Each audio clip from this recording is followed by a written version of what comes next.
오늘 이 북한 선교 그리고 통일 선교에 대해서 성경적인 이해 그리고 우리의 현실 그리고 오늘 디모데후서 1장 3절에서 9절 말씀에 드러난 우리가 하나님께서 원하시는 무엇을 우리가 지금부터 해야 되는지에 대해서 조금 더 주어진 시간 내에 하나님이 주신 은혜 안에서 좀 세밀하게 구체적으로 알기 쉽게 서로 나누기를 원합니다. 하나님의 임재가 이 시간 함께 하시기를 간절히 기도합니다.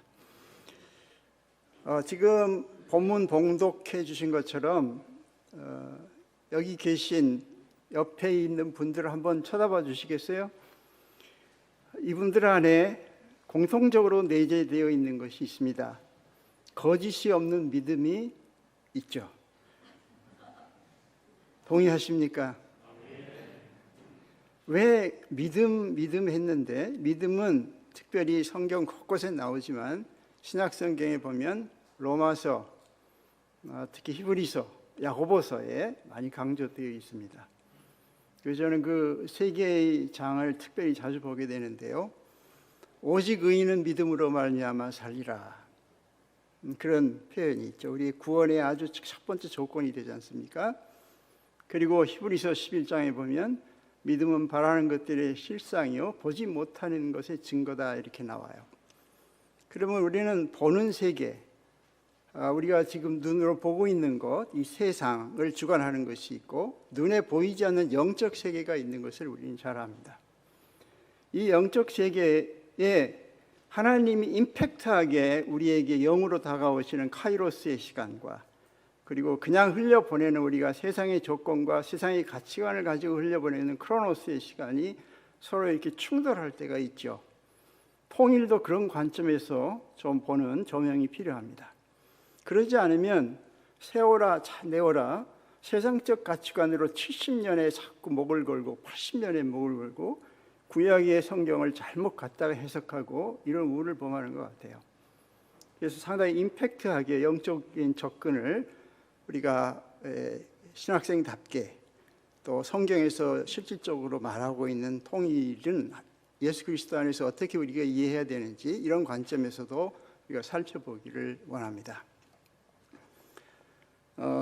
이 PPT를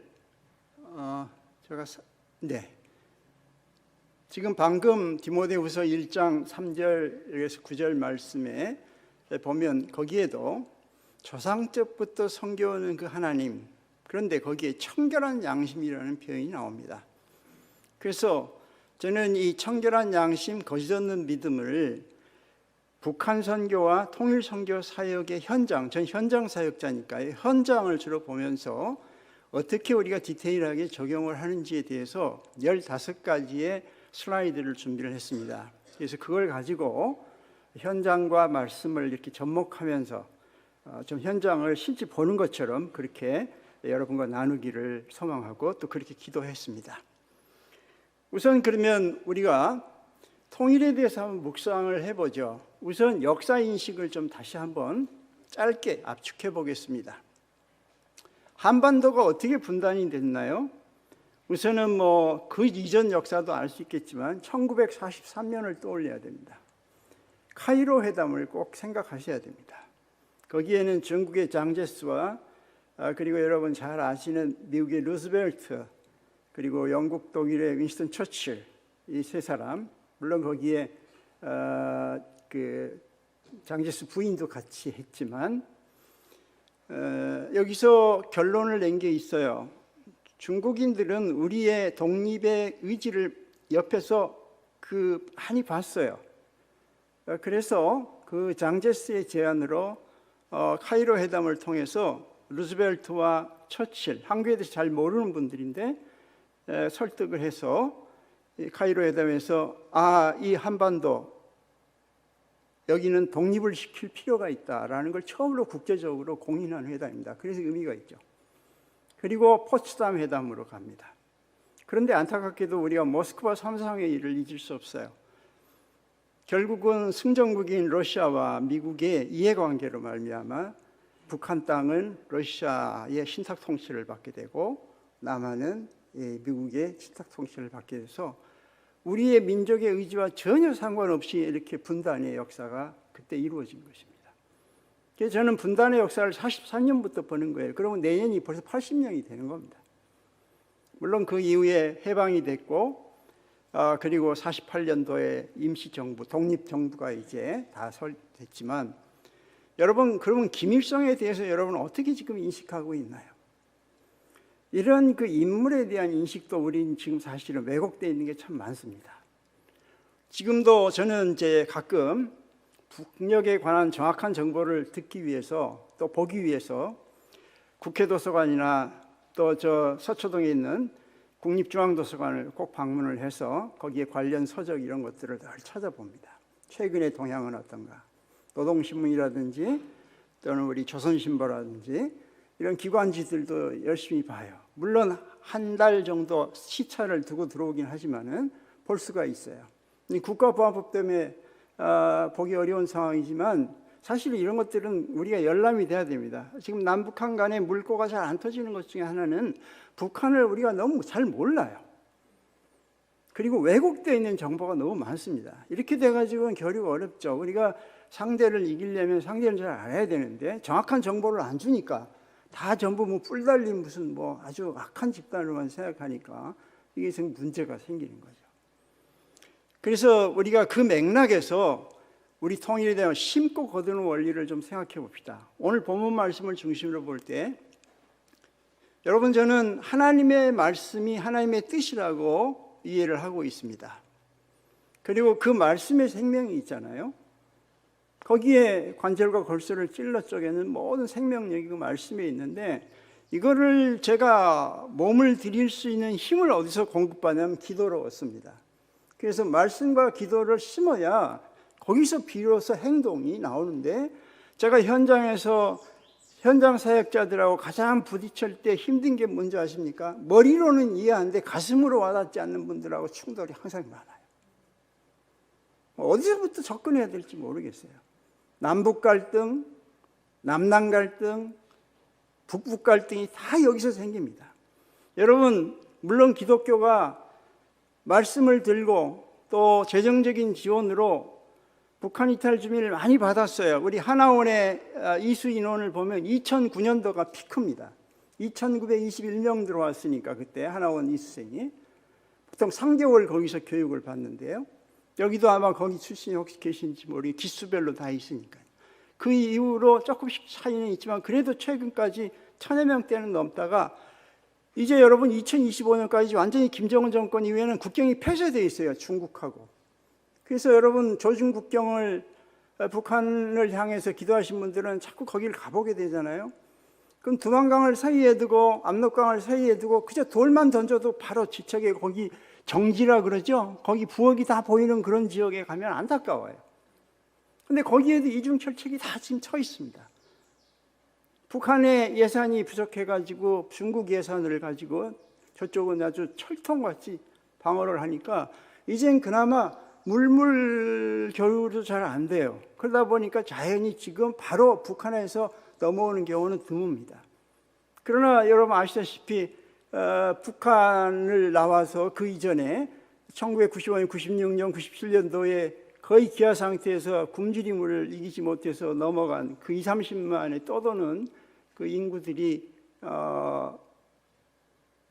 지금 중국 동남아 쪽에 그대로 한 20만 내지 30만 명까지 체류되어 있고 그 중에 일부가 지금 코로나 와중에도 들어와 있어요. 그러면 이런 상황에서 이 굉장히 전환기가 지금 우리 북한 선교 쪽은 맞고 있는 겁니다.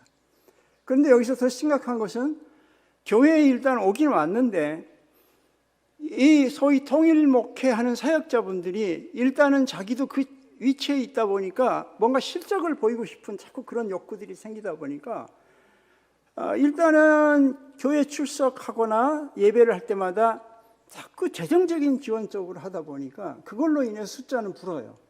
뒤에서 또 얘기하겠지만은 그걸 저는 1차적 증세라고 생각합니다. 양적 증가는 옵니다.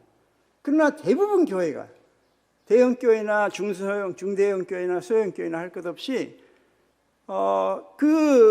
양육하는 과정에서 남한 성도들도 지쳐버리고 북한 성도들도 그 재정 지원이 끊기면 그 순간에 다른 교회를 또 기웃거리고 그나마 교회 출석하던 것도 끊어버려요.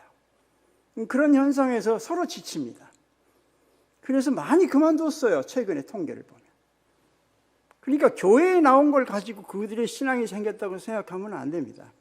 무엇을 심었느냐, 그리고 우리가 지금 무엇을 거두느냐 하는 것은 어떻게 보면 하나님께서 우리가 하루를 천년같이 천년을 하루같이 이렇게 얘기할 때도 씁니다만은 이 크로노스와 카이로스의 개념은 좀 우리가 영적으로 깊이 있게 좀 생각할 필요가 있고, 우리가 예배할 때도 하나님의 영이 이 가운데 임재하는, 소위 하나님의 영으로 예배하지 않습니까? 우리가 사람의 예배자의 영이 아니잖아요. 근데 여러분 가운데서 지금 모르겠어요. 사실은 사건을 통해서 많이 보니까요, 목회자 중에서도 상당히 교회를 힘들게 하는 분도 계시고 평신도들은 더 말할 것도 없고요. 교회를 오히려 다니긴 다녔는데 여전히 음란의 영이 있으면 그 문제를 가지고 일으켜요. 문제를. 그래서 많은 성도들, 주변 성도를 더 아주 번아웃 시키고, 그리고 교회를 이탈시키는, 오히려 그 악한 영으로 말미암아. 만몬은 또 얼마나 합니까? 뒤에서도 구체적으로 다룰 겁니다. 돈을 하나님보다 더 우리 그런 우스갯소리 하잖아요. 골드와 가드는 L자 하나 차이인데 그 하나 차이가 그렇게 커요. 그래서 자꾸 골드를 쳐다보게 되고 돈에 대해서, 그래서 당회에도 봐보면 돈이 지배를 한단 말이에요. 돈이 없어도 되느냐, 건축한 지가 언제인데 어디 선교하냐, 이런 얘기를 자꾸 한다. 믿음이 없는 거죠. 그래서 무엇을 심고 무엇을 거두느냐 하는 원리가 이 통일 선교 사역에도, 북한 선교 사역에도 있는 것입니다. 우리는 여기서 또 한 가지 또 생각을 좀 해봐야 됩니다. 통일에 대한 묵상인데, 통일 신학자들이 두 가지 관점에서 보고 있어요. 리유니피케이션과 네오 유니피케이션 두 가지로 통일 신학자들은 생각을 합니다. 예를 들어서 이 한반도가 분단된 것을 그럼 회복시켜야 되겠는데, 민족하고 국토가 회복되면 되겠네 해서 이런 쪽으로 해서 그 지역, 북한이라고 하는 지금 양강도, 자강도, 황해남북도, 그다음에 평안남북도, 황해남북도의 그 지역까지를 포괄하는 그 지역적, 그리고 우리가 한 민족이니까 이렇게 민족끼리 통일이 돼야 된다는, 거기에 방점을 찍고 접근하는 그런 선교 방식이 있고, 그건 아니다.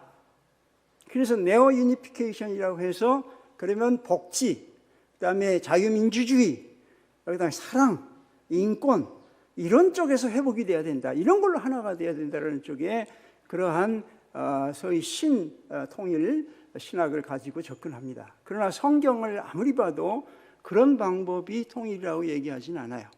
에베소서 1장 10절 보면 하늘에 있는 것이나 땅에 있는 것이나 예수 그리스도 안에서 하나가 되는 것이, 하나게 되는 것이 구원의 원리고 통일의 원리입니다. 동의하십니까? 예수 그리스도 안에서 하나 되는 거거든요. 결국은 예수 그리스도 안에, 예수 그리스도를 머리로 두는 그런 북한, 예수 그리스도를 머리로 두는 대한민국의 교회가 서로 만나면 어떻게 된다고요? 통일이 되는 거죠. 절대 정치 외교적으로 풀 수가 없는 상황입니다. 그래서 거기에 대해서 우리는 다시 한번 복음적인 통일을 이렇게 정의할 수 있습니다. 예수 그리스도 안에서 하나 되는 것이다. 그렇다면은 지금 34,000명 정도 됩니다. 여기 넘어오신 분들이. 그런데 이 34,000명인데 지금 저희 교회가, 제가 정확한 통계를 모르겠습니다, 한 6만 5천 개 정도 교회가 되니까 한 교회가 북한 이탈 중에 한 분만 케어해도 우리 대한민국 교회가 감당할 수가 있어요. 그런데 지금 통계적으로 보면 그저 한 200여 배, 여러 단체가 통계가 있습니다만은, 저희는 평신도 사역자 중심으로 모였으니까 실제로 사역하는 교회니까 저희 통계는 진짜 하는 교회들이에요. 저희 안에 들어와 있는 지금 교회는 72개고 한 200여 개 교회가 이 사역을 본격적으로 하고 있는 걸로 알고 있습니다. 그리고 나머지 교회는 그냥 기도한다, 지원한다, 이런 마음 정도 가지고 반수. 그런데 현실적으로 6만여 개 교회가 이 34,000명을 품지 못해요. 여러분, 심각한 것은 이분들이 한국 땅에 와서도 빈부 차이를 곧 느끼고요, 여기 와서 더 좌절과 우울증에 걸려서 정신병에 걸리거나 자살하거나, 통계가 별도로 이 북한 이탈 주민 통계가 나오는데 특히 청년층에서 심각해요. 우리 일반 청년들의 2배 정도의 자살률이 나옵니다. 그리고 사업체에서 이렇게 고용을 하면은 내가 이렇게 잘해주는데 왜 이렇게 잠수를 타느냐. 자, 그런 말이에요. 잠수. 왜 이렇게 사라지느냐. 그리고 자기 꼴리는 대로 일하더라. 그리고 일을 잘 못한다. 뭐 이런 편견을 가지고 접근하는 사업가들이 또 많이 계시고. 그래서 여러 가지 어려움이 좀 있어요. 물론 대학 가는 거 여러 가지 통일부나 또 국가적으로 특혜를 주는 거 많아요. 그러나 대학을 들어가는 건 쉽지만 졸업하는 것도 쉽지 않고 또 나와서 취업하는 거 쉽지 않고 그 이후에 그 다음에 여기 있다가 해외로 또 나가버려요. 근데 묘한 통계가 하나 있어요. 영국에 가면 영국 런던 근교에 뉴너멀이라고 하는 그 UM이라고 하는 그 지역이 하나 있는데 여기에 희한하게 그 지역에 북한 이탈 주민이 많아요. 많을 땐 750명까지 지금 한 500여 명까지 모여 사시는 것 같더라고요. 그럼 이런 곳은 왜 그럴까요? 거기에는 훌륭한 멘토가 있어요. 그러니까 북한 이탈 주민의 심정을 그대로 받아주고 그대로 잘 받아주고 그리고 그들 편에 서서 잘 케어해주는 멘토가 있어요. 그러니까 그쪽으로 모이는 거예요. 왜냐하면 어떻게 하냐고요? 여러분, 북한 이탈 주민의 커뮤니티 2가지 커뮤니티가 있습니다. 남한 성도들 앞에서 훈련된 모습으로 그분들이 이렇게 얘기를 합니다. 자기들끼리 얘기해요. 남한에 있는 예배의 모습은 우리가 북한에서 봤던 사상교육의 주입식 교육의 모습과 너무 닮은 게 많아. 너무 닮았어. 설교하는 것도 아주 주입식이고 외우는 것도 많고 그리고 그 시간도 아주 짧게 탁탁 끝나는데 밥 잘 줘, 돈 줘, 익숙해 있어요. 그래서 그분들은 그걸 강조하는데 진정성을 못 느끼겠다고 자꾸 그래요. 자기들만의 커뮤니티에서는 그렇게 얘기를 해요. 그래서 이탈을 하는 거예요. 그러니까 터놓고 마음속에 있는 걸 말을 못 하겠대요. 오해할까 봐. 그리고 신앙이 없는 걸로 비칠까 봐. 북에서는 그런 교육을 받았잖아요. 내가 김일성을 반대한다. 나 이런 점에서 반대한다 해도 큰일 나거든요. 숙청당하잖아. 여기서도 그럴 것 같아요. 내 속에 있는 걸 마음대로 꺼내지를 못하는 거예요. 그래서 심리치료도 받고 근데 또 베푸는 입장에서는 또 힘든 거예요. 내가 이렇게 잘해줬는데 어떻게 그럴 수가 있어? 배신감을 느끼는 거예요. 자, 그러면 어떻게 생각하면 될까요? 우리가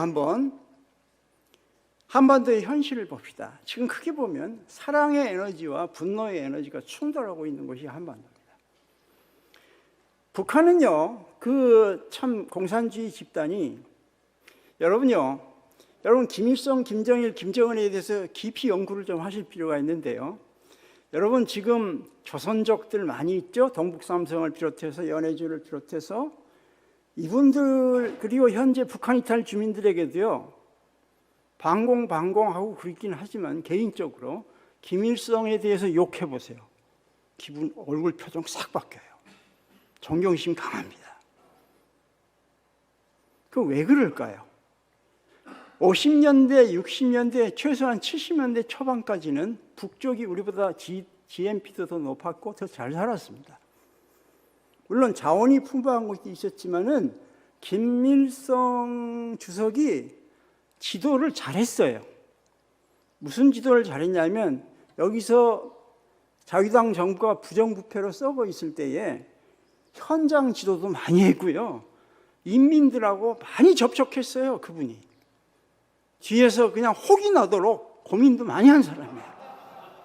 그냥 그걸 그냥 피부병 교양으로 보시면 안 돼요. 많이 노력한 사람이에요. 그거를 여러분 이해하셔야 됩니다.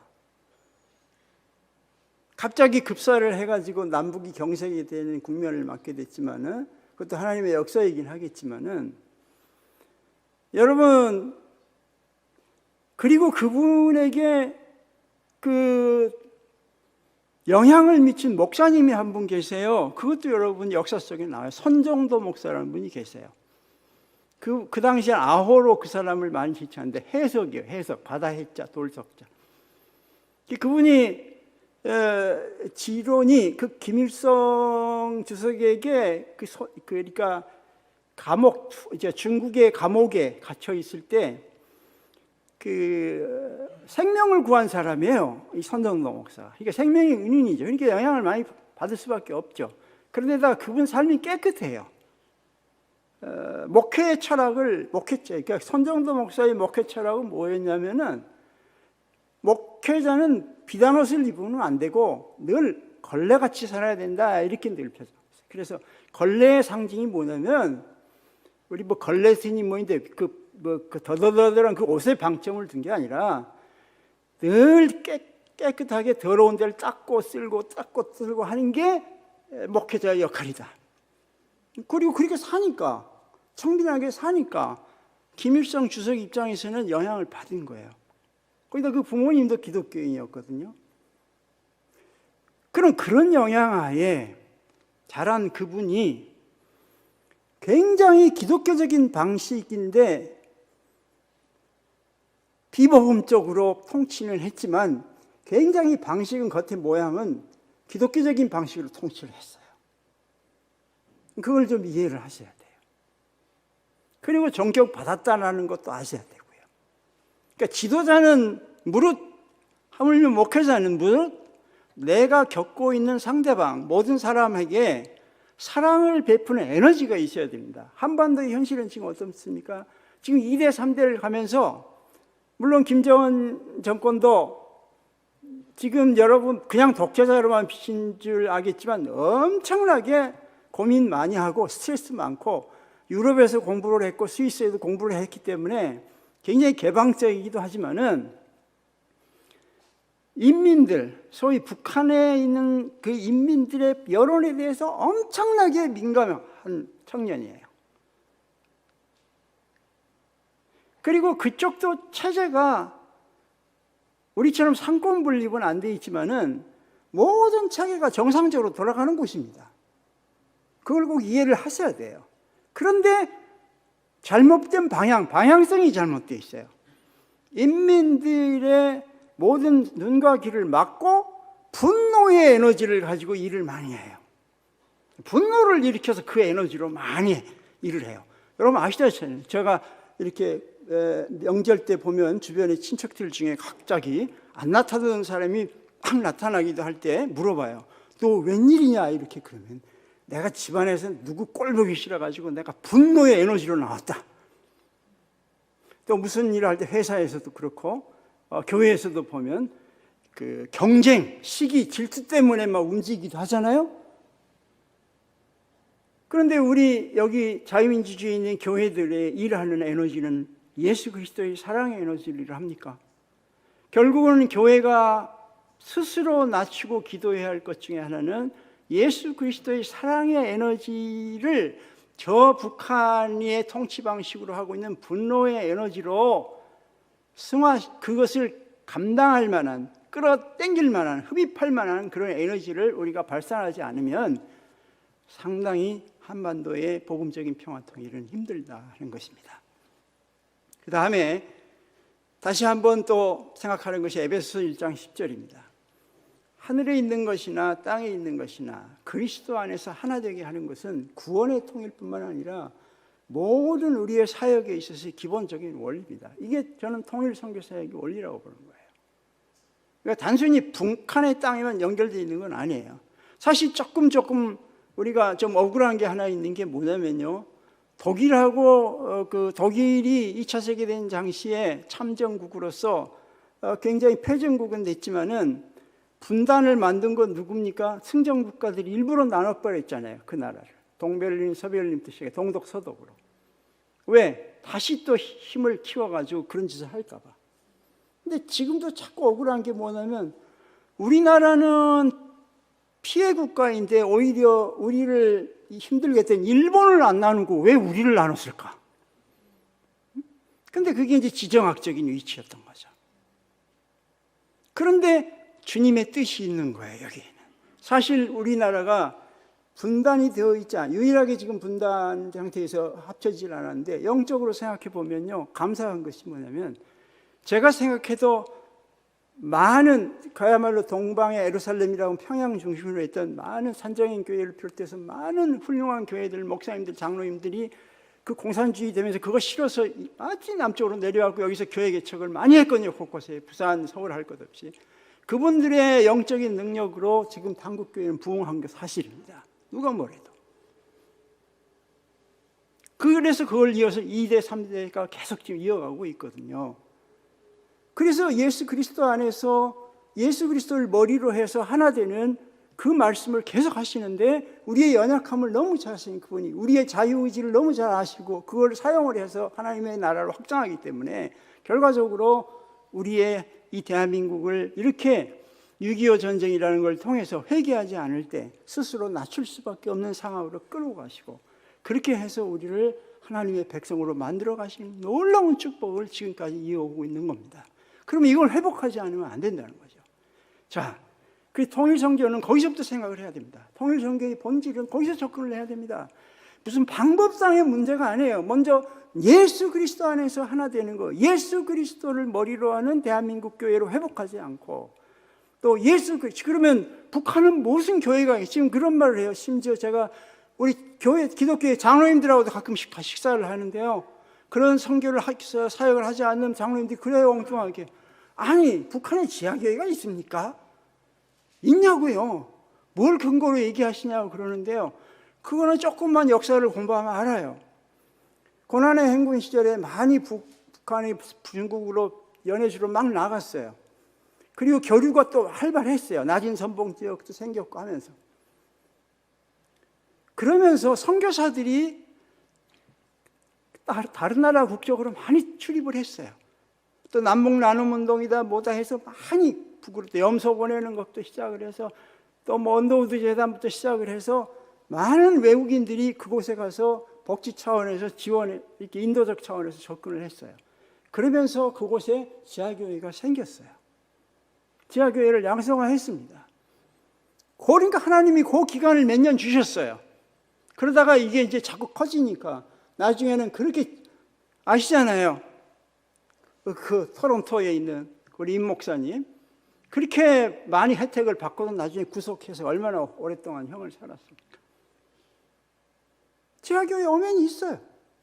근데 그거보다 아직까지 자꾸 줄어들지만 소천하셔서 구루터기 성도들이 또 계세요. 아직까지 80대, 90대, 70대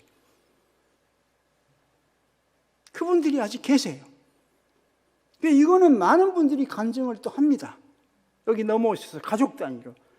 요즘은 브로커를 통해서 들어오는 그런 형태의 많은 이제 그 북한 이탈 주민이 계셨지만요. 저희 교회도 계셨고요. 1명, 2명 오다가 지금 10명이 합쳤어요. 갈수록 지금 브로커 비용이 높아요. 지금은 옛날 200, 300 하던 게 지금 500, 1000까지 넘어갔더라고요. 그래서 거기에 보면 동남아 지역이 다 거점 기지로 활용되고 있고 그렇습니다. 자, 우리가 통일선교의 현장은 그렇습니다. 그럼 본질은 그걸 어디서 찾느냐면은 넘어오자마자 산상수훈에 그런 비밀이 있어요. 저는 30년 동안 제가 기도하면서 96년도부터 기도를 시키셔. 제가 무슨 뭐 잘나서가 아니라 하나님께 시키신 기도 중에 하나가 산상수훈에 대해서 자꾸 접목을 하게 되고 심령이 가난한 자는 복이 있나니 천국이 저희 것이며 할 때 가장 심령이 가난하신 때가 언제냐면 북한을 이탈한 주민들이에요. 이때는 목숨 걸고 나오니까 목숨을 이렇게 정말 그야말로 숨 쉬는 것만 갖고도 감사하는 거예요. 심령이 가난한 자로 만드시고 그 poor in heart의 상태에서 선교사를 만나거나 크리스찬을 만나면 거기서 바로 넘어집니다. 그래서 이제 거기에 남기도 하고 그 다음에 또 외국을 나갈 수도 있고 또는 또 다른 브로커를 통해서 우리 대한민국에 들어오시기도 하는 거죠. 그런 경로가 있는데 전부 그 중심에 뭐예요? 예수 그리스도 안에서 하나 되는 역사들이 곳곳에 있습니다. 그 본질을 좀 생각하셔야 되고요. 그러면 이 거짓이 없는 믿음은 왜냐? 왜 거짓이 없는 방점을 찍어야 되느냐? 우리는 인본주의하고요. 그 다음에 영적 감각이 없는 것 때문에 교회 안에 무수히 많은 교인은 있지만 진정한 크리스찬을 찾기가 어려운 것입니다. 그래서 인본주의, 포스트 모더니즘, 이건 정말 그럴듯해요. 어디를 가나 눈에 보이는 사람의 세상 사람들이 갖는 가치관을 그대로 쫓는 거예요. 그게 교회 안에도 그냥 하나의 계급이 돼 있어요.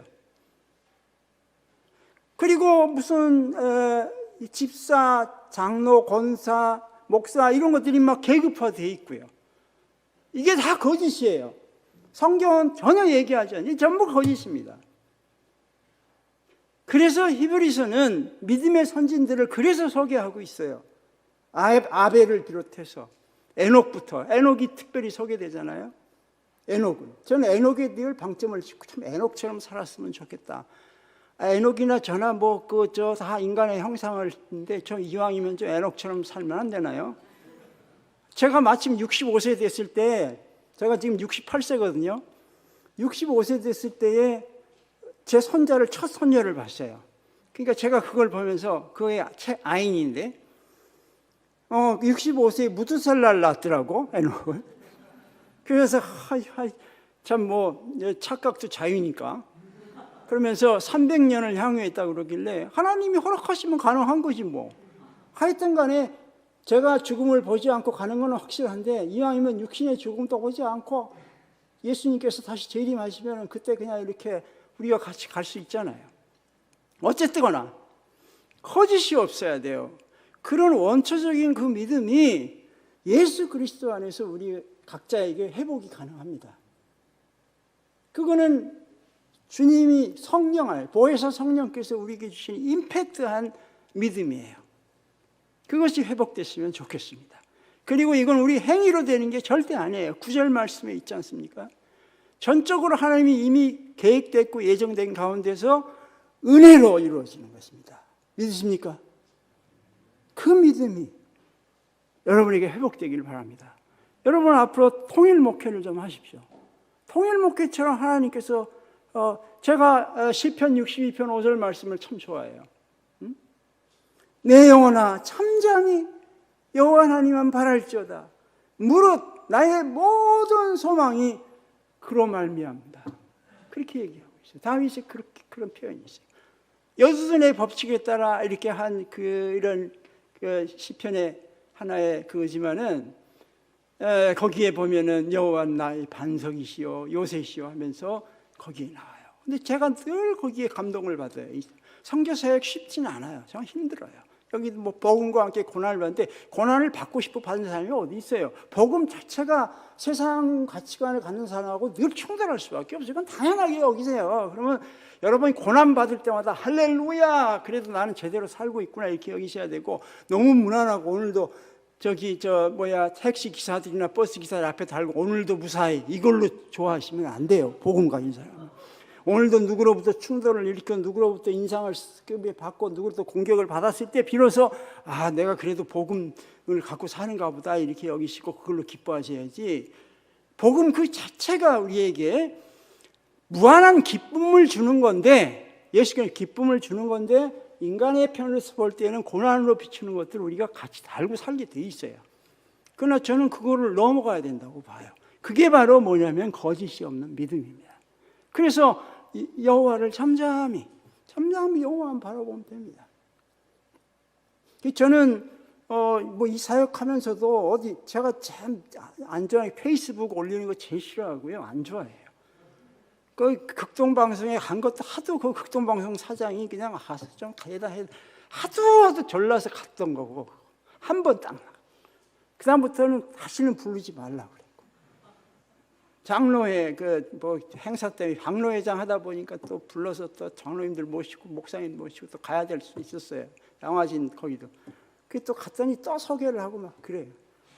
체질적으로 별로 안 좋아해요. 그러나 중요한 것은 잠잠히 여호와를 바랄지어다. 잠잠히 그분이 보세요. 여기 합동 신학대학원 대학교 오면 딱 오늘 때 여기 조경을 잘 해놨는데 그 중에 딱 이렇게 코람데오. 그거 좋아요. 코람데오. 바른 신앙과 바른 신학이 있다면 코람데오가 돼 있어야 된다. 하나님 앞에서 여기 계시잖아요.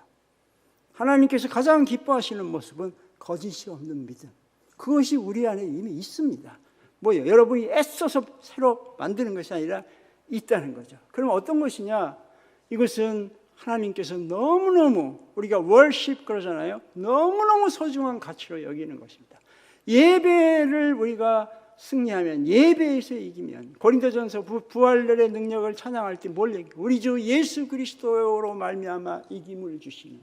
그리고 여기 나오는 게 뭐냐면 그 소중한 가치가 있기 때문에 하나님께서 우리에게 주시는 마음은 뭡니까? 두려워하는 마음이 아니요, 오직 능력이 나와 있어요.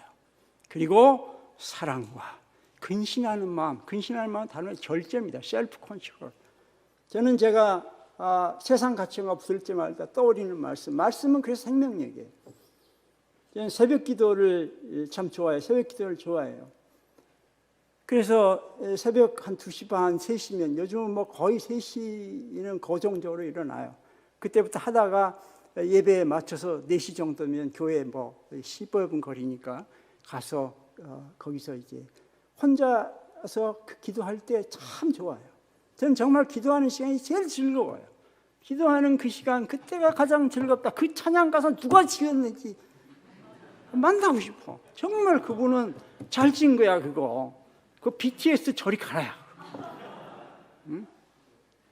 이런 분이 젊은이였다면 나 그런 분들을 병역 면제 의무를 이제 기도. 그래서 가사에 은혜 받는 거 많거든요. 기도하는 그 시간, 그때가 가장 즐겁다. 정말 즐거워요. 뭐 기도하라 말라 할 거 뭐 있어요? 제일 즐거운데. 그걸 뭐 강조하면 뭐 여기 제가 새벽기도 재단에 보면 목회자들이, 젊은 목회자들이 뭐 기도해 이렇게 저렇게 얘기하고 뭐 독서 토론을 하고 하는데 뭐 그냥 참 힘들게 해요. 그렇게 이론적으로 접근하실 것이 아니에요. 기도는 하셔야 됩니다. 성령께서 임재하셨을 때 그것이 무엇보다 소중한 가치인 것을 깨닫게 해주세요. 거기에 거짓이 없는 믿음이 하나님께서 공급하시는 성령의 임재, 하나님의 임재로 말미암아 우리에게 회복해 주신 것으로 믿습니다. 믿으시면 돼요. 그 다음에 이 두려워하는 마음이 우리에게 많아요.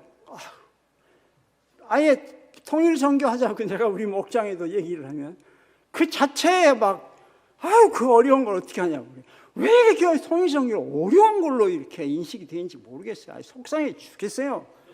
제가 할렐루야 교회에서 우리 통일선교연합 할 때 우리 한 모이면 한 200, 지금 코로나 때문에 못 모여서 참 안타까운데 온라인으로 맨날 줌으로 만나니까 참 답답한데요. 특히 우리는 접촉을 많이 해야 되는 목회인데 그걸 못해서, 그러나 저 개인적으로는 할렐루야 했어요. 2다리 쭉 뻗고 잘 시간도 많았고 체력 회복도 많이 했고 그랬어요. 그러나 안타까운 거는 우리 북한 이탈 주민들은 할 말이 많은 사람이고 스킨십이 참 필요한 분들인데 이걸 못하니까 많이 멀어지더라고요. 사람이 이렇게 부부간에도 그렇잖아요. 스킨십이 부족해지면 자꾸 멀어지지 않습니까? 응? 그래서 그런 말 나오잖아요. 고린도전서에도 분방하지 말라고, 기도하는 외에는. 근데도 요즘 부부들끼리는 많이 떨어져서 한대요. 그래서 우리에게 두려워하는 조건들이 참 많아요. 두려워할 수 있는 게 많아요. 비단 질병뿐이겠습니까? 재정에 관한 거, 건강에 관한 거, 여러 가지가 있잖아요. 더군다나 저 사람이 나에게 해를 끼칠지 말지. 그런 여러 가지 두려워하는 마음들이 있어요. 그래서 이 두려워하는 마음을 이길 수 있는 것은 오히려 적극적인 것입니다. 하나님이 그럼에도 불구하고 저는요, 사실은 코로나19가 나오기 3년 전부터 기도를 시켰어요. 저는 이건 개인적인 간증입니다. 자랑하려고 하는 게 아니에요. 건강에 대해서도요, 저는 구하거든요. 마태복음에서 나옵니다. 천국 시민이 되기 위한 조건을 얘기한 다음에 7장 보면 나오는데 비판하지 말라고 하고요. 계속 나오는 말씀이 뭔지 아세요? 구하라, 찾으라, 두드리라 이렇게 나와요. 그 구하라는 거예요. 그래 보면 불안하냐? 구해라 이 말이에요. 그냥 그대로 구하. 거기다가 무슨 미사 요구 될 것도 없어요. 그냥 그대로 구하세요. 그 마음 그대로. 능력이 주어집니다. 여러분 뭐 신학 지금 아니 신학이 언제부터 상황 보고서 참 희한하더군요. 요즘 경쟁률이 많이 약해졌다면서요. 아니 어떨 때는 왜 어떨 땐 신학대학원 가기 참 힘든 데 있었어요. 그때는 뭐냐니까 목사님들이 부흥도 잘 되고 복지가 좋았을 때야. 그러다가 아니 제가 그건 알아요. 솔직히 우리 좀 터놓고 저는 조금 저도 이북 사람들하고 자꾸 접촉하다니까 저 좀 말하는 게 좀 직선적인 게 많은데 언젠가 홍정길 목사님이 한번 제가 새벽기도 때 저 뒤에서 한참 기다리시더니 홍 목사님이 최장로 내가 저 목회자실에 부목사들을 다 모아놓을 테니까 와서 1시간만 좀 강의 좀 할래 이러시더라고. 그게 은퇴하시기 바로 2년 전이에요. 그래서 저는 이거 처음 제가 이 비하인드 스토리 저 원래 좀 비밀이 많은 사람이에요. 김학용 목사님 듣겠지만 그러길래 제가 어떻게 저도 눈치가 있지 어떻게 제가 번데기 앞에서 주름을 잡냐 말이지 속으로 그런 생각을 하는데 그래도 그 목사님이니까 순종하는 마음이 예 알겠습니다. 다음 주야 그러더니 한 주 무슨 목회자 일정 때문에 그런지 한 주 더 연기가 됐어. 꼭 와야 돼. 그래서 출근 복장 다 하고 그때 제가 벤처기업 임원으로 있었는데 바쁜데도 아침에 시간을 내고 새벽기도 끝나자마자 출근 준비해가지고 앞에 거기 지금은 미라락 이사장실입니다만 거기에 이제 갔어요. 목사들 다 와 계세요. 그때 마침 박한철 목사님은 이제 그 다음 차기 담임 목사하고 이제 그 안식년 때문에 6개월간 좀 나가 계실 텐데 우리 이제 그 다음 선임 목사들이 다 하고 계시더라고요. 그래서 보니까 상석 홍 목사님 평소 앉는 자리에 제 자리를 만들어 놓고 거기 앉으래 저를 보고. 제가 어떻게 거기를 앉아요? 가시방석이죠. 그리고 본인은 중간에 딱 앉아버리시더라고. 그걸 하래. 그래서 베드로전서 말씀 듣고 했죠. 근데 저 눈치 많으세요. 눈치가 빤하잖아요. 뭐 이분들이 설교를 모릅니까? 내용 들으러 오신 건 아니잖아요. 30분 딱 제 얘기하고 질문하세요 그랬어요. 잘했죠? 한주인 씨 질문하세요. 궁금한 거 있으면. 그랬더니 그 가고 서열이 있더라고. 제일 선임 목회자가 질문을 딱 하더라고. 장로님 멘토가 누구십니까? 그래요. 제가 홍 목사님부터 탁 찾아왔어요. 홍 목사님 죄송하지만 홍 목사님 줄 알지만 홍 목사님은 아닙니다 그랬어요. 제가 좀 직선적이에요. 그래서 실망하신 줄 알았는데 홍 목사님 통이 넓으시더라고. 전혀 미동치 않고 무쓰죠. 저는 사실은 살아있는 분이 멘토가 아니었고 D.L. 무디였어요. 제 개인적인 멘토. 무디의 책을 한 번만 읽어도 감동을 줘요. 그렇게. 책도 감동 주는 게 있어요. 무학자예요 거의. 그런데 하나님이 그렇게 인도하세요. 그랬더니 그 다음에 제가 그 다음부터 홍 목사님 설교를 보니까 D.L. 무디를 자꾸 인용하시더라고. 내가 그걸 보고 이야 이거 참. 그러더니 후배 목사님들이 자꾸 가까이 이제 무디를 자꾸 언급하시기 시작. 이 영향력이 참 크구나. 그런데 예수 그리스도의 사랑, 그 예수 그리스도의 사랑이 우리에게 회복이 됩니다. 그 마음을 우리에게 주세요. 그건 겉으로 볼 때는 굉장히 무뚝뚝할 수도 있고 또 뭉툭할 수도 있고 뾰족할 수도 있어요. 왜 그것을 얘기하는 게 아니에요. 네가 마음을 다하고 뜻을 다하고 몸을 다하여 사랑하느냐. 사랑의 본질이 통일선교의 본질입니다. 아멘. 아멘. 그 다음에 셀프 컨트롤이에요. 여러분 제가 원래요 한 80kg 됐었어요 원래. 근데 지금 그렇게 보이세요? 아니죠. 근데 지금은 57kg, 많이나 58kg. 이거요 엄청 노력했어요. 그냥 한 거 아니에요. 네. 많이 금식도 했고요. 음식 조절도 했고요. 셀프 컨트롤 엄청 했어요. 그랬더니 머리가 맑아지더라고. 체력도 좋아지더라고. 왜 그렇게 하기 시작했냐면 저는 제가 벤처기업 할 때 금융 쪽에 한 30년간 있었기 때문에 여의도를 주름 잡았고 대치동 그 테헤란로를 주름 잡았어요. 거기를. 그래서 대한민국에서 좋다는 빌딩에 임대료 비싸다는 데서는 다 근무해 봤어요. 우리 그럴 때마다 매일 예배로 시작해야 됩니다. 이걸 임원들한테 주장해서 혼나기도 했지만은 대표는 아니기 때문에 그렇게 했어요. 저는 1인 시간에 나가서 새벽같이 나와서 1명 모이든 2명 모이든. 근데 저는 어떤 직장에 가든지 2명, 3명 시작하면 꼭 나중에 50명 되고 60명, 나중에 200명까지 됐어요. 그래서 목회자들을 일단 부르기 시작해요. 홍 목사님도 2번이나 왔다 가셨어요. 이왕이면 훌륭한 목사님들을 모시자 해가지고 동산교회 목사님, 얼마 전에 소창하신 수영록교회 원로 목사님, 그래서 그때 뵀죠. 또 소천하셨네요. 또 소천하신 분들 많아요. CCC 김중권 목사님 다 한 번씩 모셨어요. 말씀 듣고 예배하고 말씀 듣고 그 사례비는 직접 현금으로 챙겨드리고 그렇게 했어요. 절제 많이 했어요. 그리고 안 알렸어요. 어디에도. 그러나 그 이후에 상황이 좋지 않아서 회사 내부 사정 때문에 여러 가지 힘든 일들이 좀 많았어요. 여러분, 하나님의 일을 한다고 막 잘 풀리는 거 아니에요. 적이 많아요. 통일선교사에 가면 적이 많이 생겨요. 제대로 안 하니까 적이 없지. 그래서 조용히 해야 돼요. 조용히 하면 적을 죽이는 방법이에요. 자, 그 다음 목회자와 사역자의 현실적 고민은 뭐냐면 사역하면 돈이 들어가요. 여러분, 만몬을 우습게 알면 안 돼요. 여러분에게 질문, 돈은 영적입니까? 육적입니까? 질문하는데 답변하세요. 여러분의 어떻게 영성이 어떤지 한번 보겠습니다. 돈은 영적입니까? 육적입니까? 돈은 대단히 영적입니다. 제가 금융 쪽에 30년, 누구보다 돈에 대해서 묵상을 많이 한 사람이에요. 많이 사고도 받고요. 돈을 오직 했으면 요한 웨슬리, 감리교장 요한 웨슬리가 지갑이 회개하지 않으면 진정한 구원이 없다라고까지 얘기하겠어요.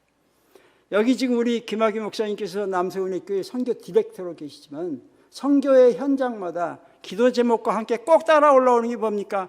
뭐뭐뭐뭐 은행 계좌번호. 통일선교 단체들 뭐뭐뭐뭐 기도 제목. 맨 끝에 방점은 항상 계좌번호. 후원 계좌번호. 그리고 아마 기도 제목보다 그거부터 먼저 볼걸요. 여러분, 여기서 우리는 이런 생각을 합니다. 돈만 있으면 모든 문제가 해결될 것이라는 착각에 빠져요. 만몬은 분명히 세상의 가치지만 중요한 영적인 자원입니다. 그래서 고린도후서 8장에도 연보에 대해서 깊이 있게 다루고 있어요. 사도 바울도 이 부분을 깊이 있게 다루어요.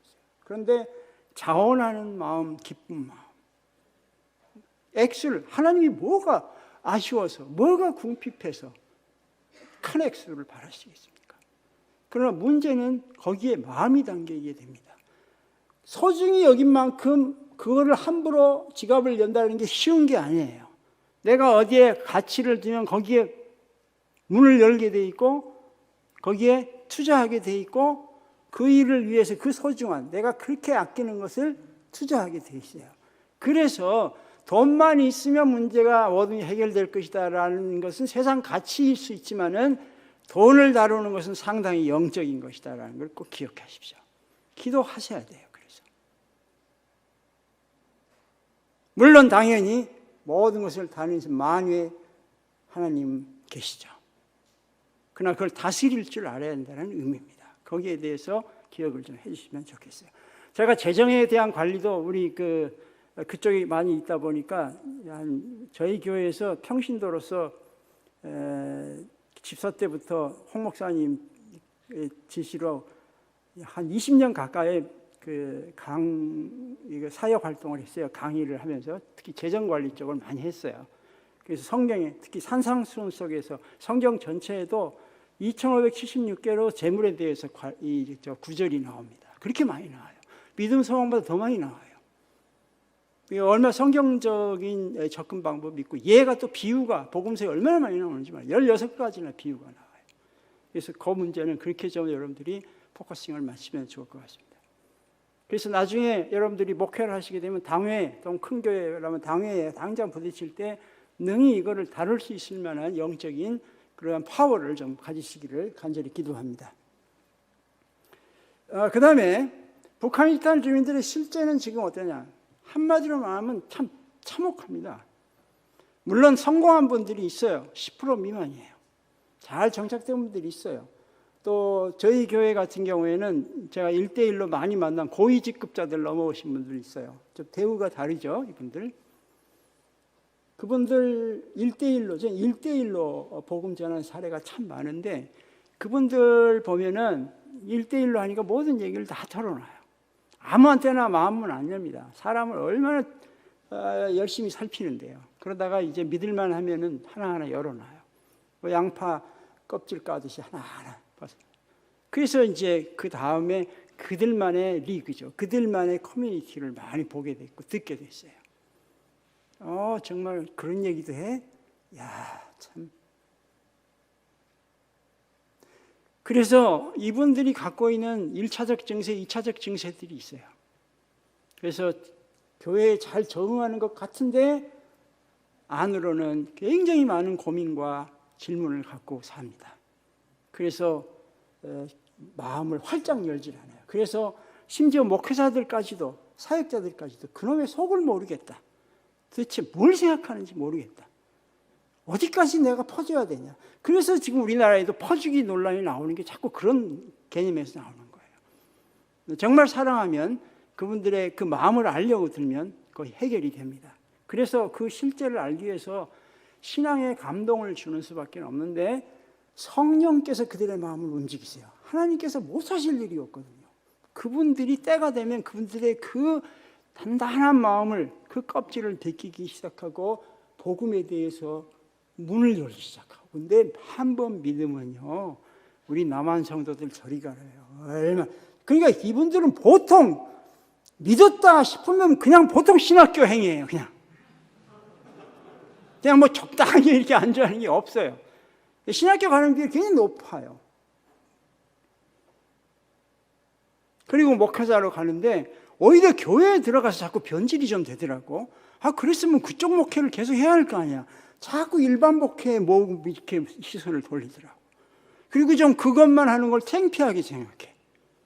그래서 지금 여러분이 당당하게, 우리 교회도 지금 보면은 전도사님 이제 이번에 담임 되셨어요? 전임 되셨어요? 전임으로. 전임 목회, 저희 교회에 오면은 전임되는 코스니까 그 통일선교의 소망을 가지십시오. 전도사 시절부터 강도사, 목사님 거치면서 훈련 잘 받으세요. 소망이 있어요. 그리고요, 저는 마태복음, 저는 6시 33분 참 좋아하는데, 마태복음 6장 33절. 하루에 2번 와요. 새벽 6시 33분, 저녁 6시 33분. 어떻게 이렇게 오늘도 가다가 보니까 6시 33분. 제가 새벽 기도 끝나고 이렇게 지하도 내려다 보니까 거기에 있는 시계가 6시 33분에 마침. 그러면 저는 자동적으로 마태복음, 먼저 그의 나라와 그의 의를 구하라. 그야말로 이거, 오늘 또 하나님께서 그의 나라와 그의 의를 구하라는구나. 자동이야, 자동. 그 말씀이 그냥 탁탁 떠올라요. 그래서 신앙의 감동이 그 북한 이탈 주민들에게 감동으로 와 닿는 순간에 같이 여러분은 더불어서 그 한 명의 영혼, 천하보다 귀한 영혼을 얻어요. 그러면 어떤 생각을 갖냐면은 장로님 때문에, 전도사님 때문에, 집사님 때문에 내가 예수 믿게 됐습니다. 이렇게 고백해요. 그리고 평생 은인으로 여겨요. 그러면은 그 다음에 전도하기가 아주 쉬워요. 한 명의 헬퍼를 여러분이 옆에 두기 시작하면, 북한 이탈 주민 한 명 만나는 건요, 복 중의 복이에요. 이분들은 하나님께서 통일의 마중물로 쓰려고 미리 보낸 분들이거든요. 오늘도 여기 혹시 계신지 모르겠는데, 여기 신학교도 많이 가시니까 북한 이탈 주민이 혹시 옆에 계시면 괜찮아요. 여기 다 서로 아니고 혹시 손 들어보세요. 북한 이탈 하신 분 계세요?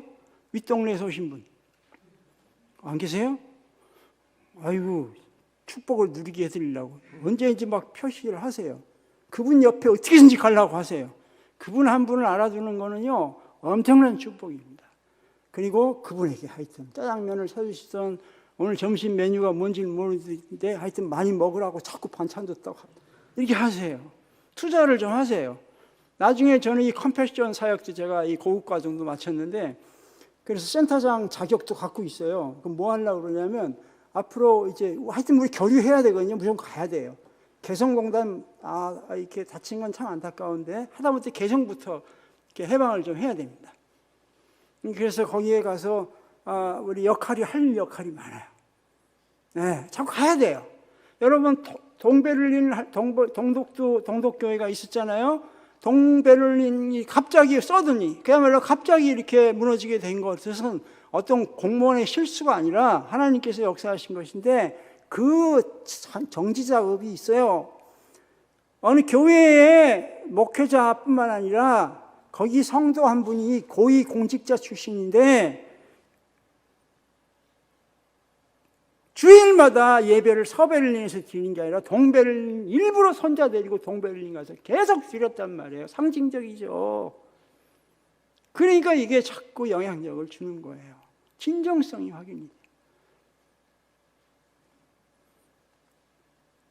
크리스찬의 삶의 영향력은 놀랍습니다. 크리스찬의 삶을 통해서 하나님은 영향력을 행사합니다. 삶의 영향력입니다. 이것을 근데 하나도 여러분, 저는 이 통일선교사역 2다리 쭉 뻗고 합니다. 왜 이걸 고민을 갖고 걱정하지 마세요. 하나님 다 하세요. 우리는 그 의지만 하나님께 드리면 되고, 그런 감정을 하나님께 늘 기도를 통해서 표현하시면 돼요. 그리고 하나님이 어떤 분인가를 늘 공부하세요. 하나님은 성경을 통해서 하나님이 어떤 분이라는 걸 가장 잘 소개하기 때문에 창세기부터 시작을 해서, 저는 창세기 1장 1절이 저한테 가장 하나님을 설명하는 것 중에 최고의 설명인 1장 1절이라고 보냐. 태초에 하나님께서 천지를 창조하시니라. 아멘. 이거 하면 다 해결돼요. 난 그거부터 해결돼요. 그건 난 믿어요. 확실히 믿어요. 누가 뭐라고 해도. 그걸 창조했으면 끝난 거죠, 뭐. 그거 끝난 거지. 뭘 또 거기다가 토를 답니까? 그러니까 다윗도 나오는 거예요. 그래서 제가, 이 정도 제가 고백했으면 하나님 마음에 합한 거 아닙니까? 갖고 시편 23. 이건 내가 양측이라도 지금은 직업이 좀 바르지만은, 나의 여호와는 나의 목자시니 내게 부족함이 없으랴. 그 고백은 다윗의 고백일 뿐 저희 고백이기도 해요. 그래서 제가 조선어 성경, 이렇게 국립중앙도서관 가면 조선어 성경책이 있거든요. 조선말. 북한말로는 그걸 어떻게 표현했냐 이렇게 봤어요. 그랬더니 거기 재밌더라고요. 저는 일부러 북한 사람들하고 우리 윗동네라는데 하고 하면 그걸 그렇게 소개해요. 우리는 여호와는 나의 목자시니 내게 부족함이 없으리다 하지만은, 여호와는 나의 목자시니 내가 아쉬울 것 없습니다. 이렇게 돼 있어요. 아쉬울 것 없다 이렇게 돼 있어요. 근데 그 말이 더 닿더라고. 그러네. 내가 뭐 아쉬울 거 있어. 내가 아쉬울 거 없습니다. 내가 네 앞에서 네가 대통령이라고 뭐 네가 나한테 밥을 한 그릇을 주냐 뭘 주냐. 나 아쉬울 거 없어. 나의 주인은 예수님이고 하나님이야. 그거 아니에요. 네, 그거 아니에요. 네. 그러니까 삶의 영향력이 달라질 수밖에 없는 거죠. 교회에서 인정을 안 해주면 뭐하고 인정. 장로가 안 되면 어쩌고 집사가 안 되면 어때요. 저는 그냥 남서울의 교회 그냥 성도로 받아준 것만도 얼마나 고마운지 몰라요. 늘 그래요. 근데 어느 날 보니까 뭐 장로들도 뽑아주고 뭐 그러더라고요. 근데 솔직히 당회 가면 더 불편해, 이상하게. 그리고 우리가 습관적으로 자꾸 이렇게 붙어 있는 게 뭐냐면 종교의 영. 여기에 우리가 좀 함몰되면 안 돼요. 제가 우리 북한 이탈 주민 처음엔 그 말이 무슨 말인지 모르겠어요. 설명해 줬어요. 종교의 영. 우리가 익숙한 것에 좀 속지 좀 말자. 거짓 없는 믿음엔 그것도 속지 맙시다. 자신에게 속지 맙시다. 자꾸 익숙한 것에 속아요. 제가 새벽 기도가 맨 앞에 앉는 이유가 있어요. 그거는 뭐 제가 앞에 앉는 것도 예배는 그렇게 해야 돼요. 왜냐하면 뒤에 문 출입하는 그것도 방해받지 않으려고 그런 건데 사람들이 자꾸 오해를 하시는데, 앞에 앉기를 잘했어요. 다 뜻이 있더라고. 많은 사람들이 저한테 개인적으로 와서 특히 자매님들 많이 와요. 저 교회 가면 자매님들한테 인기가 많아요. 이 권사님들 특히. 오면은 뭐 별걸 다 봐요. 우리 장로님들 중에 가장 머리숱이 많으신 분이 장로님이세요. 별걸 다 관찰해. 제일 젊어 보이세요. 뭐 그런 일. 하는. 근데 진심으로 해 보니까 이 아부성이 아니야. 나한테 아부해봤자 얻어지 하나도 없거든. 뭐라고 그러냐면 이런 말이 제일 도움이 돼요. 저는 어쩌다 나오는데 올 때마다 항상 계시는 거 보고 은혜를 받습니다. 새벽 기도를 제가 놓치지 않았던 이유 중에 하나입니다. 이렇게 얘기할 때 막 힘이 와. 아, 이게 역할이 있구나. 삶에서 다 봐요. D.L. 무디는 그 자서전이나 책에서 나오지만 그분이 이발소에 가서 앉으면 갑자기 그 이발소가 거룩해져 버린다고. 이발사들이 고백을 해요. 삶의 영향력이 북산이칼 주민들의 심령을 바꿉니다. 아멘. 산상수훈에 숨겨진 신앙의 비밀이 있어요. 많은 얘기 시간 관계상 못하고요. 심령이 가난한 자 복이 있나니 천국이 저희 것이며 그거 하나만 제대로 붙들어도 여러분이 하나님의 자녀라는 것이 또 왜 애통해야 하는지 내가 내 자신을 보고 애통해야 돼요. 정말 애통해야 됩니다. 이 보잘것없는 나를 여기까지. 그러면 감사가 넘쳐요. 이게 막 연결돼요. 데살로니가전서에 나와 있는 항상 기뻐할 수 있고요. 범사에 감사할 거 쉬지 않고 기도할 수 있어요. 그냥 의무감으로 하게 되면 그걸 어떻게 하겠어요? 성령께서 보혜사 성령께서 그런 비밀을 주십니다. 비밀이 많은 사람이에요. 크리스천은. 통일선교사에게 1차적 증세가 있어요. 2차적 증세가 있어요. 한꺼번에 보죠. 남북 갈등 갈수록 더 심각해요. 너무 여기 우리 정신 차려야 돼요. 여러분들 하실 일이 많아요. 어느 교회를 가든지 여러분은 통일 선교 목회를 하기 위해서 부르심을 받았다고 생각하세요. 어디로 부르심을 받다. 오늘부터 당장 누구를 만나든 간에 저는 늘 질문합니다. 슬쩍 물어요. 식사하다가도 맛있는 거 사주면서 참 날씨 좋다. 정말 이럴 때 그냥 휴전선이 없으면 참 북한도 이렇게 진달래꽃 피우고 그러겠지. 그러면서 슬슬 이제 북통일 얘기로 가요. 그 이제 눈치채 우리 목장 식구들은. 제가 장로님 밥 사준다 그러면 뻔해 또 통일 얘기할 거다. 남남 갈등 심각해요. 여러분 외교 정치, 경제 이걸로 못 풀어요. 그런데 한 가지 세상 사람들도 똑똑한 사람들이 있어요. 짐 로저스 같은 투자자들은요. 남북한이 통일되면 어마어마한 국력을 발휘할 거다. 이거는 인간의 지혜로는 참 최고의 명철한 두뇌를 가진 거죠. 투자의 가치도 있어요. 자원이 엄청나거든요. 정말 북한은. 특히 히토류가 엄청나요. 중국도 빌려가는 히토류. 지금 거의 생필품하고 바꾼 게 제가 5년 전에 그 두만강 접경 온성하고 거기 가보니까 한 6박 7일 갔다 왔었는데 중국 선양통에서 들어가 봤어요. 우리 홍 목사님하고 같이 2008년도에도 한번 가보고. 안타까워요. 비포장 도로에 지금도 펄펄 빨면서 그 철왕, 그 히토류를 계속 중국으로 신을 알리고 대신 생필품 받아오고. 거기가 엄청난 거. 그런데 희한하죠. 북한은요, 지정학적으로 원자력 핵을 개발할 수 있을 만한 그 희귀한 소재들을 너무 많이 갖고 있어요, 광석들을. 그래서 남북한이 합쳐야 돼요. 우라늄 같은 거. 그건 미국도 알아요.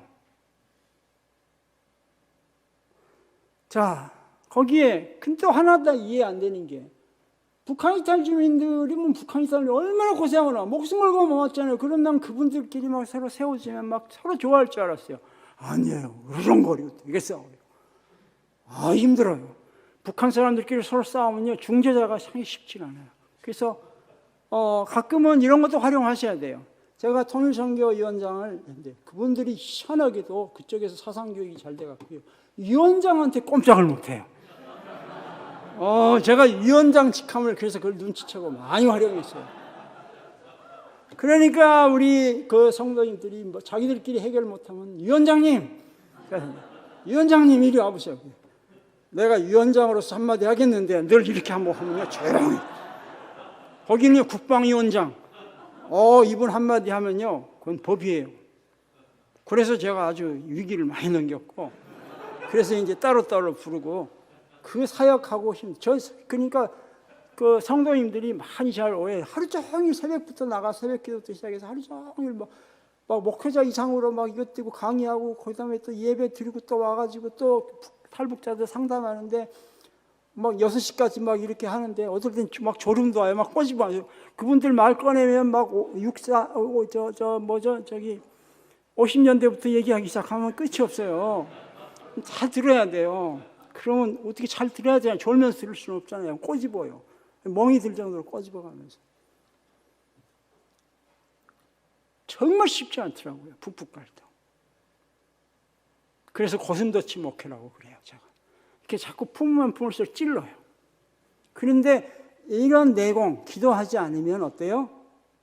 그 소위 갑을관계가 형성된 것도 상당히 이게 조심해야 되는 건데 그들은 우리를 갑으로 자꾸 봐요. 그러면 안 돼요. 갑으로 보기 시작하면 안 돼요. 힘들어요. 그러면 멀어져요. 그래서 그 진정성을 회복하기 위해서 그 내공을 좀 여러분들이 쌓는데 그 방법은 말씀과 기도로 훈련하는 것밖에 없습니다. 그 다음에 이제 제가 4가지만 더 말씀드리고 마무리하려고 합니다. 성령께서 주시는 지혜와 계시의 영이 있어요. 그래서 우리가 성경 곳곳에서 보면은요, 이 남유다 왕인 히스기야가 있었죠. 아수르 왕의 침공을 받았을 때에 내 지혜를 가지고 뭐 해보려고 그랬어요. 그래서 바벨론에게 나 이렇게 튼튼한 나라니까 나하고 연합하면은 저 아수르 같은 거 우리 무리지 해가지고 막 곡간도 뭐 여러 보여주고 무기고도 다 여러 보여줬어요. 근데 거꾸로 어떻게 됐어요? 남유다는 오히려 바벨론한테 맥혔어요. 그러니까 여러분 외교 가지고 지혜로 되는 게 아니에요. 지혜와 계시의 영은 성령께서 주셔야 돼요. 그래서 성령께서 주시는 그 지혜로 말미암아 산 사람들이 바로 뭐 다니엘이고 느헤미야고 이런 분들이에요. 이런 분들은 전부 다 승리했습니다. 우리 주 예수 그리스도로 말미암아 성령께서 주시는 지혜가 있어요. 그래서 깊은 기도가 필요해요.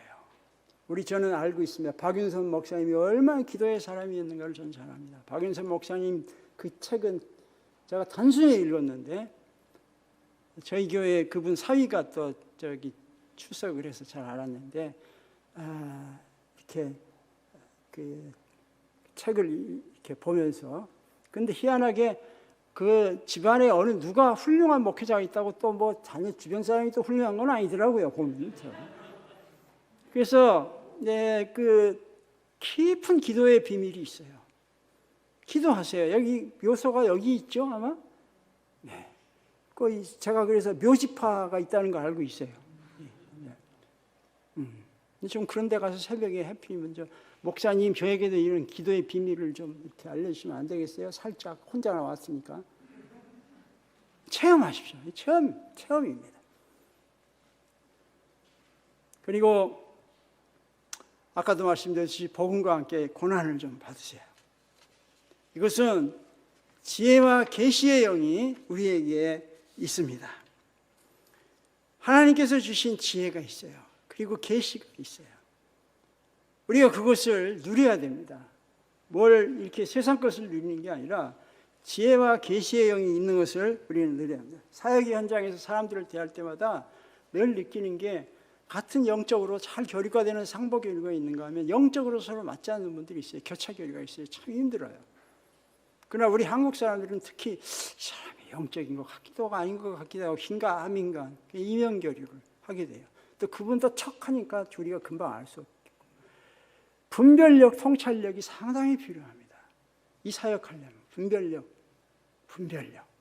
통찰력이 많이 필요합니다. 그리고 하나님 앞에서 정직한 질문을 좀 하십시오. 그래서 저는 마지막으로 우리 시간에 이제 마무리 기도를 좀 하려고 하는데 하늘 문은 여는 기도의 내용을 좀 제가 여러분이 이제 소개하기를 원합니다. 이런 기도를 좀 했으면 좋겠어요. 기도가 한 이제 디테일하게 하면 10여 가지 되는데요. 우선 공의와 사랑의 하나님과 얼마나 친밀하게 내가 교제하고 있는가 자신에게 질문을 좀 하십시오.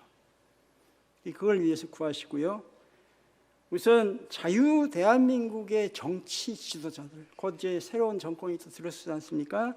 이분들을 위해서 정말 전심으로 기도합니까? 우리가 이 세워진 사람들은 어쨌든 하나님의 뜻으로 우리는 세워졌다고 믿는 게 크리스찬의 올바른 자세예요. 그게 24만 표 차냐, 뭐 100만 표 이게 중요한 게 아니라 세워졌다는 게 중요하고, 우리의 선교 현장을 위해서도 우리는 기도를 이분들을 위해서 많이 하셔야 돼요. 그리고 또 하나는 북한의 그루터기 성도들, 지하교회가 엄연히 존재합니다. 그래서 이분들에 대해서 실상을 알려고 내가 노력하고, 또 그걸 알 수 있는 기회를 달라고 기도해야 됩니다. 알아야 돼요. 알아야 뭐 구체적인 기도가 나오지 않겠습니까? 알려고 애를 좀 쓰세요. 그리고 그걸 알려달라고, 또 알 수 있는 루트를 열어달라고 기도하세요. 혹시 여러분이 아는 교회에 그러한 일들이 있으면 얼마든지 도울 수 있다면 도움을 드리도록 하겠습니다. 북한의 주민 정치 집단에 대해서 좀 알려고 하세요. 북한의 주민과 정치 집단에 대해서 좀 이해해 볼, 이 페이크 뉴스에 속지 마시고, 언론에 나오는 뉴스에 자꾸 속지 마시고, 좀 조선신보도 좀 읽고, 거기에 관련된 책도 좀 읽고, 노동신문도 좀 읽어보고, 그렇게 해서 그 역사의 흐름을 좀 알았으면 좋겠어요.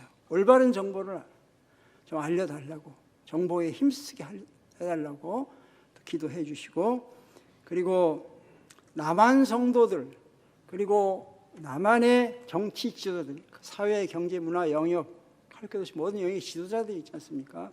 교회 지도자들 비롯해서 종교의 영이 사라지고 예수 그리스도를 인격적으로 좀 만나는 그러한 일들을 위해서, 그러한 바른 영성을 위해서 눈물로 기도하는 많은 분들이 좀 이렇게 생겨났으면 좋겠고, 또 그런 자신의 죄악을 바로 볼 줄 아는 영적인 눈을 뜨게 해달라고 좀 기도하셔야 됩니다.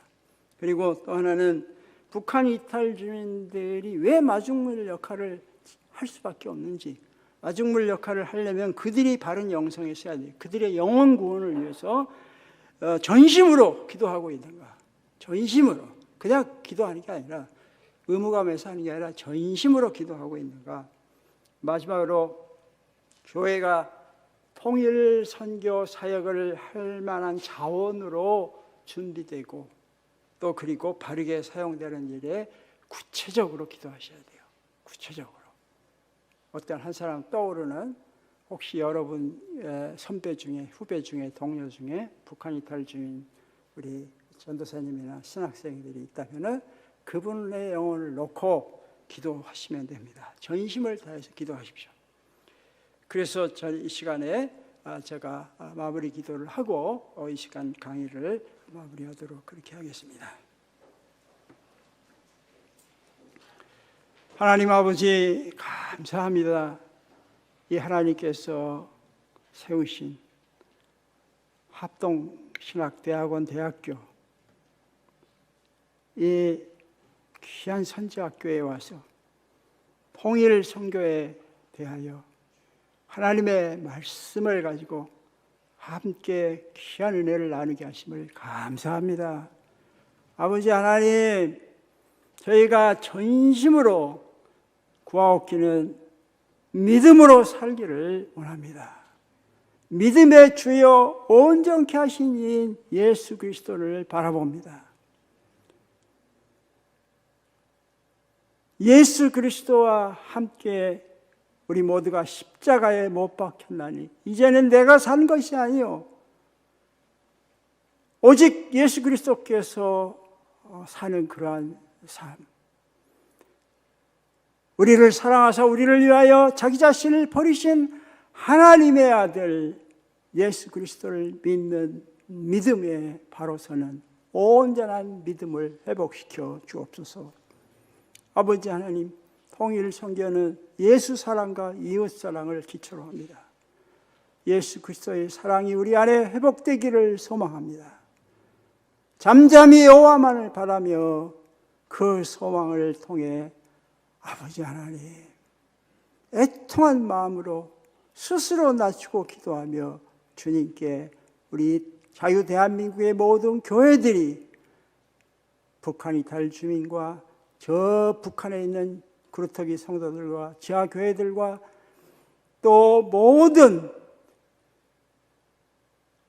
하나님의 자녀들을 위해, 또 중국과 러시아와 그리고 일본과 미국과 열강들 속에 쌓이는 우리들의 그 현실적인 위치보다 더 전능하신 하나님의 그 경륜 앞에 무릎 꿇고 기도하는 저희들 되게 도와주옵소서. 주님께서 여기까지 은혜로 인도하신 것 감사합니다. 우리가 이 모든 눈에 보이는 것들에 의해서 함몰되지 아니하고 오직 우리 주 예수 그리스도로 말미암아 이김을 주시는, 승리를 가져주시는 그리스도 안에서 모든 것들이 회복되어 부활의 능력을 얻기를 간절히 소망합니다. 먼저 그의 나라와 그의 의를 구할 때 모든 것을 도와시고 가장 좋은 것, 가장 최선의 것을 저희에게 허락하시는 축복의 통로 되시는 우리 주 예수 그리스도 이름으로 간절히 기도하옵나이다. 아멘.